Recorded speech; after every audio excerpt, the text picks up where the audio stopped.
Haya wadau, kuna watu wanauliza hivyo, ukitoa pesa huko inatoka? Haya, natoa leo hii salio hili hapa, mnaona hapa, natoa hapo. Kutoa ni rahisi tu, tunachofanya tunapiga withdraw funds.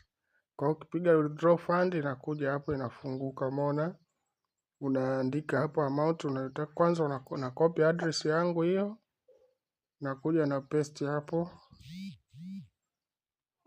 Hii ndio address yangu, alafu naweka amount naandika yote hiyo 34.84.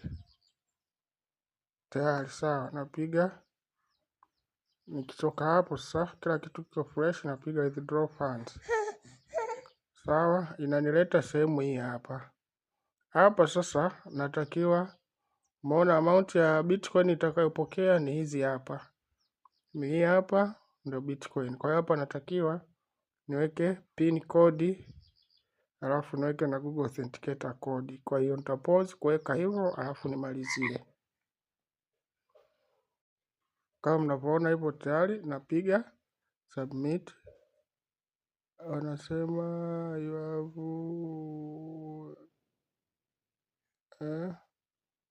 invalid pin code. Nimeweka pin code sio.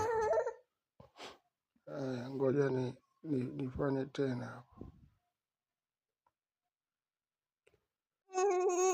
Tayari hapo napiga withdraw fund. Hapo sasa fresh hapo. Ngoma imeshatoka kama unavyoona hapo, withdraw request submitted successfully, it will be processed within 24 hours. Kwa hiyo tayari imeshatoka. Umeona, nikija hapa kwenye available balance au utaona salio. Hivi ndivyo tunapo withdraw kwenye Winbase. Kwa hiyo nikipokea nitatuma snapshot hapa kwenye group.